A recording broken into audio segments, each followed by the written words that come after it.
देश में कोरोना के नए मामलों में लगातार उतार चढ़ाव देखने को मिल रहा है। 24 घंटे के अंदर कोरोना के 4,510 नए मामले सामने आए हैं, जबकि 5,640 मरीज ठीक भी हुए हैं। एक्टिव मरीजों की संख्या 46,216 हो गई है। दैनिक पॉजिटिविटी दर 1.33% है। आरबीआई के गवर्नर शक्तिकांत दास ने कहा है कि केंद्रीय बैंक फाइनेंशियल टेक्नोलॉजी में इनोवेशन को सपोर्ट करने के लिए प्रतिबद्ध है। इसके साथ ही उन्होंने ये भी कहा कि इस मामले में रिजर्व बैंक हमेशा उपभोक्ता के हितों का ध्यान रखेगा। दास ने कहा कि हम फिनटेक कंपनियों को भरोसा दिलाना चाहते हैं कि आप इनोवेशन करते रहें, सपोर्ट के लिए हम हैं। रूस और यूक्रेन के बीच अभी भी युद्ध जारी है। इस बीच यूएन ने बताया है कि रूस से युद्ध के कारण यूक्रेन में 18 सितंबर तक 14,532 नागरिक हताहत हुए हैं। युद्ध में कम से कम 5,916 नागरिक मारे गए हैं, वहीं 8,616 घायल भी हुए हैं। देश में कोरोना के नए मामलों में उतार चढ़ाव देखने को मिल रहा है। 24 घंटे के अंदर कोरोना के 4,510 नए मामले सामने आए हैं, जबकि 5,640 मरीज ठीक हुए हैं। इसके बाद एक्टिव मरीजों की संख्या 46,000 को पार कर गई है।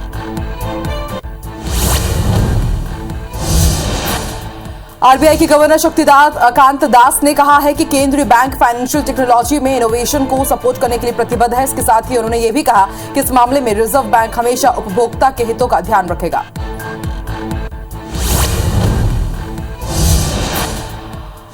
रूस और यूक्रेन के बीच अभी भी युद्ध नहीं थमा है। इस बीच यूएन ने बताया कि रूस के युद्ध के कारण यूक्रेन में 18 सितंबर तक 14,532 नागरिक हताहत हुए हैं और युद्ध में कम से कम 5,916 नागरिक मारे गए हैं, वहीं 8,616 घायल हुए। मशहूर कॉमेडियन राजू श्रीवास्तव का एम्स में निधन हो गया है। वो 58 साल के थे। राजू के परिवार ने निधन की पुष्टि की है। राजू लंबे समय से दिल्ली के एम्स अस्पताल में भर्ती थे। हार्ट अटैक आने के बाद उन्हें यहां लाया गया था। पिछले 42 दिन से उनका यहां इलाज चल रहा था। कॉमेडियन को 10 अगस्त को सुबह हार्ट अटैक आया था। आरबीआई गवर्नर शक्तिकांत दास ने कहा है कि केंद्रीय बैंक फाइनेंशियल टेक्नोलॉजी में इनोवेशन को सपोर्ट करने के लिए प्रतिबद्ध है। इसके साथ ही उन्होंने ये भी कहा है कि इस मामले में रिजर्व बैंक हमेशा उपभोक्ता के हितों का ध्यान रखेगा। दास ने कहा कि हम फिनटेक कंपनियों को भरोसा दिलाना चाहते हैं कि आप इनोवेशन करते रहें, सपोर्ट के लिए हम हैं। फ्रांस के राष्ट्रपति इमैनुअल मैक्रों ने यूएनजीए में प्रधानमंत्री नरेंद्र मोदी की तारीफ की। उन्होंने कहा कि प्रधानमंत्री नरेंद्र मोदी ने रूसी राष्ट्रपति पुतिन को सही मैसेज दिया है कि ये समय जंग का नहीं है, पश्चिम से बदला लेने का या पूर्व के खिलाफ पश्चिम का विरोध करना का नहीं है। ये हमारे समान संप्रभु राज्यों के लिए हमारे सामने आने वाली चुनौतियों का सामना करने का समय है। देश में कोरोना के नए मामलों में लगातार उतार चढ़ाव देखने को मिल रहा है। 24 घंटे के अंदर कोरोना के 4,510 नए मामले सामने आए हैं, जबकि 5,640 मरीज ठीक भी हुए हैं।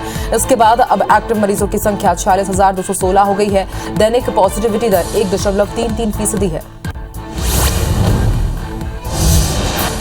झारखंड के नेशनल हाईवे 133 की मरम्मत की मांग को लेकर कांग्रेस विधायक दीपिका पांडे सिंह गोड्डा में जल सत्याग्रह पर बैठ गई हैं। उन्होंने कहा है कि सड़क निर्माण और मरम्मत का कार्य केंद्र सरकार के अधीन है। मई में इस सड़क का कॉन्ट्रैक्ट दिया गया था, लेकिन अब तक इस पर काम शुरू नहीं हुआ है। जब तक इस पर काम शुरू नहीं होगा, तब तक हम यहां से नहीं उठेंगे। रूस और यूक्रेन के बीच अभी भी युद्ध जारी है। इस बीच यूएन ने बताया है कि रूस के युद्ध के कारण यूक्रेन में 18 सितंबर तक 14,532 नागरिक हताहत हुए हैं। युद्ध में कम से कम 5,916 नागरिक मारे गए हैं, वहीं 8,000 से ज्यादा लोग घायल हुए।